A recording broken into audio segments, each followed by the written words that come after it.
Hi, everybody, and welcome to Facebook Live. If you're tuning in, either Good Parenting, Brighter Children, that's where we're broadcasting from, because there's still some issues with Facebook that doesn't allow us to do things on closed Facebook groups. Anyway, today we're going to be talking about some awesome fats and what they do for your brain, one in particular. But before I start in, I want to give you just a brief introduction and the background, my background.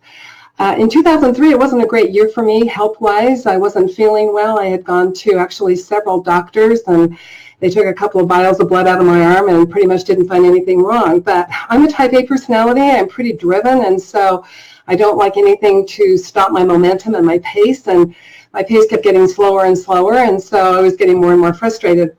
Then on August 3rd of 2003, I woke up and pretty much couldn't move. My husband had to help me into the bathroom, and I was flat on my back for about 2 months, during which time I would get up long enough to look on the internet and try and find a doctor that could help me. I finally found one at the end of September, and I went into him, and they took out 28 vials of blood out of my arm and did a bunch of other tests. And won't go into all of the things that were wrong, but there was a lot of things that were wrong. Number one, I had an autoimmune disorder. When you have an autoimmune, you pretty much have it the rest of your life.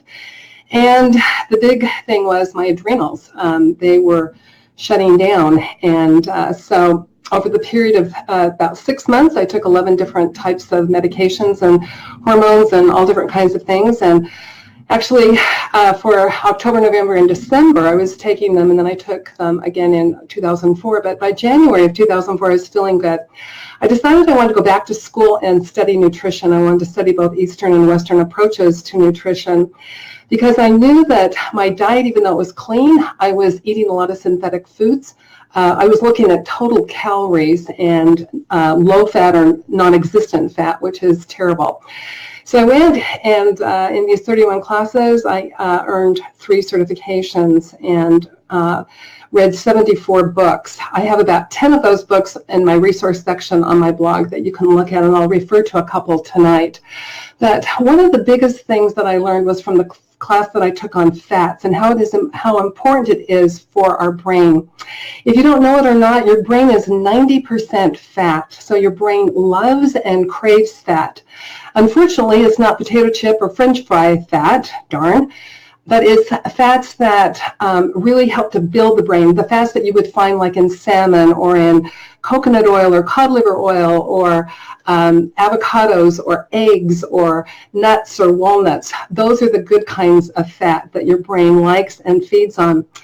So I'm mainly going to focus on cod liver oil tonight. I think most of you are familiar with coconut oil and all the different studies that have been done on that. The interesting thing about nutrition is that if you think politics and religion is controversial, nutrition is about 100 times more controversial. One day they'll say that something is the greatest thing since frozen bread and it will give you amazing health, and about 3 weeks later they vilify it and say that it's the worst thing you can possibly take. And it was interesting too, in one class I'd be in one classroom, and going to that particular class, I'd go across the hall to another classroom, and even the things in those classes, some of them contradicted what the other professor said. So it's a very interesting subject. So some of the things that you read on the brain that says that it's 60% is actually 90%. So what I'm going to focus on is cod liver oil. On my blog this week, I give you 50 reasons of why you should take coconut oil, which I think is amazing, but most people are familiar with that. So the cod liver oil, I give you 20 reasons, but I'm going to go in and give you more information tonight. Cod liver oil contains vitamin A, D, E, and K. Those are all fat-soluble vitamins. Those are the ones that get stored in the liver, and when your body needs them, it pulls it out. They're very, very important. We'll go into each one of them, except for vitamin K. We won't have time. And we're going to talk about the omega-3s. Omega-3s are essential fatty acids, as are omega-9s. Essential meaning that your body doesn't make them, so your body has to get them through food sources. And of course, a really good food source is cod liver oil. So I have a few slides to show you. We're going to start out with slide number 1. It's on vitamin A. Vitamin A is known as the retinol vitamin because the largest concentration is found in the retina of your eye. It's also found in the brain, and it's also found in the thyroid. In fact, your endocrine system absolutely needs the presence of fat-soluble A. Now, the only form of A that your body can use is the fat-soluble form. So if you eat the plant form, like carrots or sweet potatoes or any of the green vegetables, yes, they contain vitamin A, but they contain the plant form. So once they go into the body, then they have to be converted to the fat-soluble form. And the ratio is usually a 3-to-1, a 5-to-1, or a 7-to-1, meaning 3 units of the plant form equals 1 unit of the fat-soluble, or 5 or 7 or whatever it is. The ratios vary according to your health. If you're in good, healthy condition, the ratio will be a 3-to-1. So 3 units of plant will convert to 1 unit of the fat-soluble. But your body can only use the fat-soluble. Now, another thing that's really important about vitamin A is that none of your other vitamins or minerals will work unless there's the presence of fat-soluble A. And that's important to remember because you want the rest of your vitamins and minerals to work. Now, one other thing too, if you're saying, well, I take a multi-mineral, I take a multivitamin, I'm getting all the vitamins and minerals I need, well, those are synthetic forms, okay? And the synthetic form, your body has to break down its own tissues in order to use it. Usually, it's difficult for the body to do it, so it passes out through your system. A few years ago, I read a study that was done. They went into sewers to find out what was the majority of what was in the sewer, and guess what they found? Vitamins. Vitamins that were not able to be broken down into the body, and now they've passed out, and so it's basically a waste of your money to be buying these. What you really want is you want food sources, because then they are considered bioavailable, or the body knows immediately how to use them, and they can use them in all different ways to help you to become healthy. Okay, so let's go to slide number 2 here. Okay, what I want you to know is I've mainly taken just a few points on each of these vitamins. There's many, many more points I could go into, but I want to focus on the points that have to do with brain development and brain organization. So if you can see there, vitamin helps with sensory perception and integration. It also helps with language processing. Now, these are really important because if you have a child who struggles in school, and 1 out of every 4 children now that go into school, they have some kind of a learning disability. That's 25% of the population. So what actually will help them is to have the presence of fat-soluble A. That's another reason why you want them to take cod liver oil. Now, there's a process that's really interesting, and it's called myelination. And it has to do with synapses and neurons that we have in our brain. So we're going to pretend that here's synapses and here's the neurons. Myelination means that the neurons and the synapses are actually working together, all right? But metaphorically speaking, we're going to look at the neurons and the synapses, and they're cold right now. They need a coat. They need some kind of coating so that they can be warm and so that they can work together. That coating is cod liver oil because it has vitamin A in it. It has the omega-3s in it. And it coats the neurons and it coats the synapses, so now they're going to work together. Let me tell you an interesting thing. When my son, and I've talked about my 3rd son who had a traumatic birth, was left with severe learning disabilities. Okay, so he started into therapy at the age of 3, into speech therapy. So he was tested then, and he was tested again at 5.5 by the school psychologist and by private psychologists. Then we had him tested by occupational therapists. He went to doctors.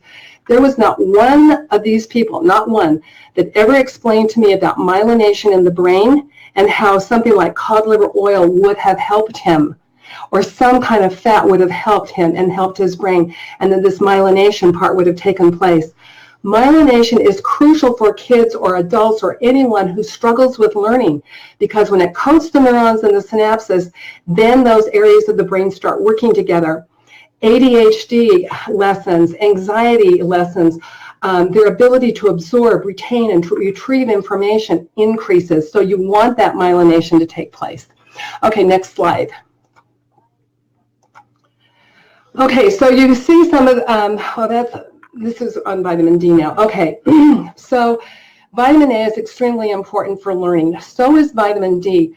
The vitamins were actually named in the 1800s, and they misnamed vitamin A and vitamin D they actually act like hormones in the body as opposed to acting like vitamins, particularly vitamin D. That is why you can actually talk to your medical doctor about vitamin D, because it acts like a hormone. They have more knowledge about vitamin D. Vitamin D3 is the type of vitamin D that you want because, again, it's bioavailable. Your body knows exactly what to do with it, and it's more easily absorbable. If you look at all of these different things, the one that I want to point out is the depression one. Depression is increasing in young people, and so vitamin D, and even doctors, there's numbers of doctors that I've talked to, and even a couple of my daughter-in-laws have said that their doctors have asked them about, any kind of depression that they might have, and they've put them on vitamin D. Your doctor, sometimes you have to ask them for a vitamin D test, and they'll do the blood test. It's a simple test, and they come back with numbers.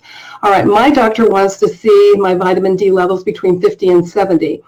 I don't absorb well, and so they put me on mega doses of vitamin D, and the highest they've ever been able to get me is a 45. But it actually helps with depression.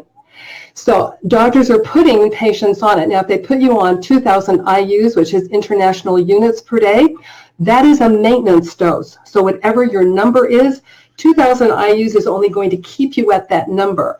You would have to be increased like to 5,000. I take 10,000 a day for 6 months, and then my doctor has me go down to 5,000 a day. And I have to tell you, I think all of us from time to time have had waves of depression or something, myself included, and vitamin D, I have noticed, definitely helps. So vitamin D will help in the brain. It helps to build the brain. It helps with all those things, but it also helps with depression. Next slide. Okay, on these are all different things that vitamin D helps with, but I want you to look at the last one, nervousness. Now, that is very interesting, and that kind of goes to show you that vitamins work together. It's usually the B vitamins, B as in boy. Those are the vitamins that usually have a calming effect, or magnesium, the mineral, has a calming effect. And the B vitamins would be like things that you would find like in yogurt. It has B vitamins, oatmeal, wheat bread, lentils, all of those have B vitamins. A lot of people, when they talk about comfort foods, those comfort foods, if you ask them, they would have B vitamins because they have a calming effect. So it's amazing that vitamin D also has a calming effect. So if people have anxiety, vitamin D actually will help to calm a child down. So the vitamin D and the vitamin B, D is in dog, B is in boy, they work together, and you want all of your vitamins to work synergistically together and to complement one another. And vitamin D will do that as well. Okay, next slide. Okay, the next one is vitamin E. Now, if you see at the top, it says that it's a heart food. In the 1980s, they came out and they talked about how vitamin D could really help with the heart. And so people thought, you know how people are, they'll think, okay, well, if a little bit is going to help me, then a lot more is going to help me a lot more. So people started taking megadoses of vitamin E, and it had a backlash effect. It actually was causing disruptions and problems with the heart. So people, their doctors had to tell them, get off all this vitamin D, because again, they're fat soluble and they do get stored in the liver. Okay, but the thing that I want you to look on this one is that it actually helps with the adrenal glands. If you're a type A personality, if you're very driven, if you go, which basically means you're probably a mom, yes, vitamin E will help. You'll find vitamin E in avocado. Avocado also contains the omega-9s, okay? So there are essential fatty acids in avocados as well. And there's a lot of other foods, but if you're taking a tablespoon of cod liver oil a day, you're going to get your E vitamins as well. So you're getting A, D, E, and K. We're not going to go into K. The next slide that I want to go into is the omega-3s. Okay, so you have omega-3, 6s, and 9. These are fatty acids. Again, they're essential. Your body doesn't make them, so you have to get them with food. Now, there's two main omega-3s. And by the way, I already told you about omega-9s. Omega-6s, okay, so we have the 3, 6s, and 9s. So they're triplets. Okay, the omega-6 is actually the evil triplet. That's with all of your meat. So you have to be careful with how much of that you're consuming, because that can cause additional issues. But the ones that build and strengthen the brain are the omega-3s and the omega-9s. Omega-3s are found in cod liver oil. There's two types, as I said, the EPA. That does not stand for Environmental Protection Agency. It's a big, long name. I can't even pronounce it. That one helps with inflammation. It knocks down inflammation. It's interesting because people have said to me, well, I don't really care about inflammation. You want to care about inflammation. Arthritis is inflammation. Inflammation kills. You want to get that inflammation knocked down. Even when we eat a big meal, there's a certain amount of inflammation that goes on as we're digesting the meal. Okay, so the other one is the DHA. Okay, the DHA, that is the one that helps with the brain. Okay, that is the one that builds the neurons, that build the brain, that feed all of those neurons, that code the synapses in the neurons and helps them to work together. So you want both of those. Those are both extremely important. Okay, let's talk a little bit about dosage. All right, it depends on, I wouldn't ask my doctor about dosage. Doctors are not equipped, nor have they had the training or the learning in nutrition. And a lot of people, they go to their doctor for every single thing that goes wrong with them. They're only equipped to what they have learned in school, and it hasn't been nutrition. So you either want to read a book about it, or you want to go to a nutritionist or talk to somebody who does have a background in nutrition. The dosages vary. Okay, you're not going to get anything really definitive, but a tablespoon a day for adults, and usually they consider adults either 8 and above or 12 and above.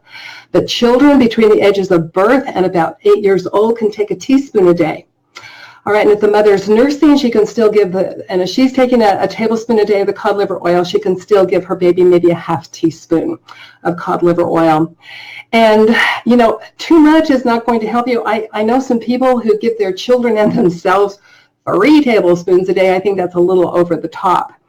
One thing I was going to say, too, in the summer months, sometimes people have asked me, well, should I, you know, they're out in the sun a lot. Should I go back on vitamin or cod liver oil? You can if you want. It depends on how you absorb. When you go out, vitamin D is the sunshine vitamin. I forgot to mention this. And so when you go out in the sun, this is the thin part of your skin. And so you want to put your arms up like this for 20 minutes or down to your side. And that's where the vitamin D is going to get absorbed. If you're not a sun person, then continue taking the vitamin D. Okay, how to take it? Well, a lot of people say, well, I take fish oil pills. Isn't that going to be enough? Let me tell you a couple of things about fish oil. Mercury is water soluble, so it lodges in the tissues of the fish. Fish oil is taken from the tissues of the fish. Now, if you go on my blog, you'll see when I talk about mercury, you can click on it and it will take you to a link, and it will give you the brands that have fish oil and contain no mercury, as opposed to the brands that do have some mercury in them. And of course, they say it's such a slight amount of mercury, it's only equal to if you ate fish 3 times a week. Well, the one thing you want to understand about mercury is mercury passes the blood-brain barrier, okay? And it kills neurons that are associated with Alzheimer's. So why do you want any mercury in your system, traces or non-traces? Now, cod liver oil has no mercury in it because it is taken from the liver of the codfish. Mercury does not lodge in the organs of any of the fishes. It only is in the tissues.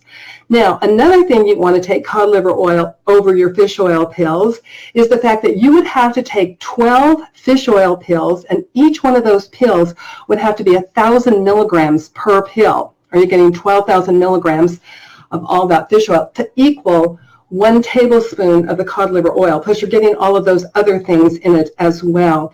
So I would stick with the cod liver oil. Now, what you can do is you can mix it in juice. I would suggest like Welch's grape juice or any kind of juice that does not have high fructose corn syrup in it. High fructose corn syrup is a genetically modified sugar. Your body does not recognize it as a sugar. It recognizes it as a fat. And the liver doesn't know what to do with it, and it says to your body, store it. So when you see people who have buildup of fat on their backs or their stomachs and they're young, it's usually that they're eating a lot of foods that contain high fructose corn syrup. So when you're going to take cod liver oil, what you want to do is to get some kind of a juice. I use Welch's grape juice. Now, there's also a lot of multi-level marketing companies that have a juice, something that you can, that people, you know, swear by, and usually those are really good sources of vitamins and minerals. but they're very poor sources of fats. In fact, 99.9% of them contain no fats. So stick with your juice, just put a tablespoon of the cod liver oil in it. Now, the kind that I suggest is the, this is the Carlson's brand. I have it on my blog. It's lemon flavor. Now, there's time to be cheap, there's times to be cheap, and there's times not to be cheap. This is a time not to be cheap. You want the lemon flavor. I think it runs about $32, $33 a bottle, but this lasts quite a bit. Once you open it for your first tablespoon, then put it in the refrigerator. And I just put a tablespoon in my drink, and I drink it down. And it's very simple. You don't burp or belch, and everybody thinks you're going to taste fish. You don't taste any fish. The only thing you're going to taste is the lemon flavor. So make sure you get the lemon flavor. The other one, it's less expensive, but you're not going to be able to gag the thing down, and neither will your kids. And you don't want that. You want something that's going to taste good and that they'll take without any problem or worries. Okay, so I think that is it. Let me ask you, or I'll tell you a couple of other things. If you go to my blog, at the top of the navigation bar, it says resources, and if you go into there, I have 10 books on nutrition. I'm going to add little by little all 74 of them. This one was What to Eat. I would say that this is one of the few books that I had in all my classes where the information wasn't controversial. Actually, she worked for the government. She did retire when they were changing the pyramid, the food pyramid. She talked about the nightmare that was, and that they were getting into that. But it's very interesting. It gives a lot of really sound, solid information, but maybe some of those books will help you as well. I also, on my blog, I give a recipe. This is something that I concocted. It has cod liver oil in it. It has coconut oil in it. It has brewer's yeast in it. It has the everything that you need from vitamins A through Z, and all of your minerals in it as well. Just keep in mind, remember that you need fat-soluble A for all of your other vitamins and minerals to work. So you're going to get it through there. And you need those omega-3s for the building of the brain. But the omega-3s and the A and the D and the E and the K all work together to build a bigger, better brain. And that's what we want for our kids. We want them to have the best situation health-wise so that when we send them to school, they're going to be able to be better students and learn better. I don't see any comments from anybody, and if you have any, you can always put them in on Facebook, and I'll check that a lot. Or you can make comments also on the blog post, and I can see things on that as well. I just noticed one thing, and actually I've gone 22 minutes. Let me take another quick minute and talk about why vitamin D is low in everybody and why they've fortified a lot of breads and cereals and milk and everything with vitamin D. Is because everybody's been slathering on sunscreens forever. So you slather on all those sunscreens and nothing can penetrate. Okay, so if you're out in the sun for 20 minutes, it will absorb, and you do not burn the first 20 minutes. When sunscreens came out in the 1970s, there was a mathematical formula that was actually used to help you to understand how high of an SPF you should use and so on and so forth, depending on how long you're going to be in the sun. The only thing that I would go out in the sun for is to absorb vitamin D. Other than that, I would definitely cover up, use a hat or something, because you want to protect the skin.